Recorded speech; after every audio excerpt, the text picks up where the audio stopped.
भारत की आधी आबादी के जश्न मनाने का दिन, असंभव को संभव करने का सौभाग्य मोदी जी की किस्मत में ही लिखा है। ये बात मोदी जी कई सारे मौकों पर कहते हुए दिखाई दिए हैं।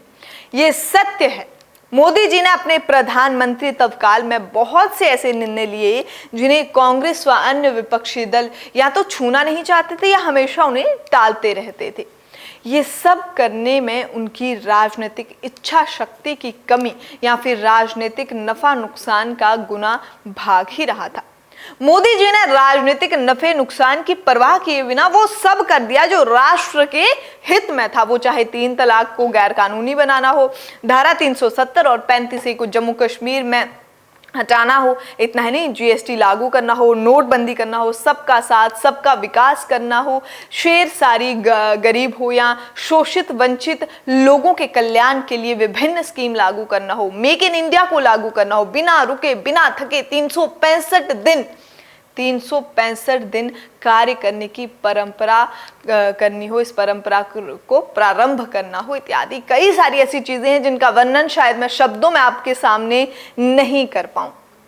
इसी श्रृंखला में आज मोदी कैबिनेट ने एक ऐसा फैसला ले लिया जो पिछले 3 दशक से संसद की गलियारों में बंद अलमारियों की धूल चाट रहा था, जो 77 साल की आजादी में नहीं हुआ था। आज मोदी कैबिनेट ने उसे पास कर दिखाया है।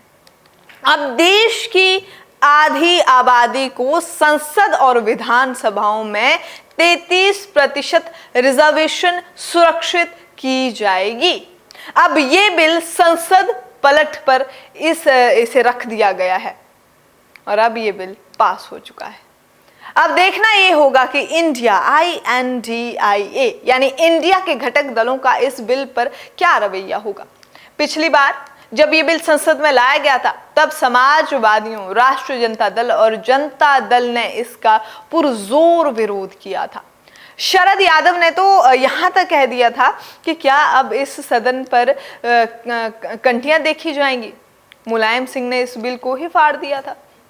सोनिया गांधी ने अपनी सरकार को गिरने से बचाने के लिए इसे पास कराने में इच्छा शक्ति में प्रयास ही नहीं किया था।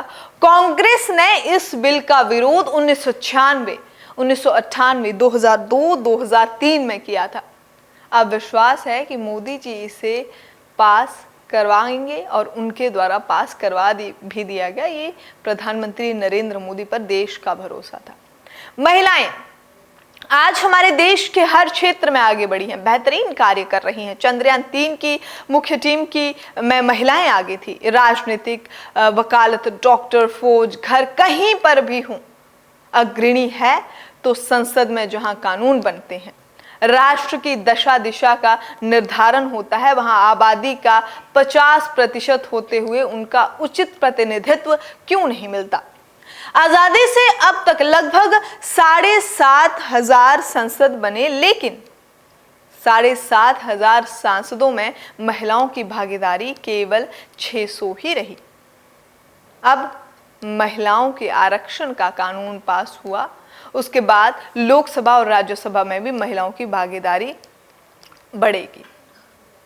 180 और 83 हो जाएगी। भारत में कुल 4033 कुल विधायक हैं और अब इसमें महिलाओं की संख्या 1133 हो जाएगी, जो अभी केवल 418 थी, जो कि विधायकों की संख्या का केवल 9% ही था। हमने देखा है पंचायतों में महिलाओं के आरक्षण का समाज को कितना फायदा हुआ है और अब संसद में विधायिका में 33% भागीदारी बहुत ही सुखद और आश्चर्यजनक परिणाम लाएगी।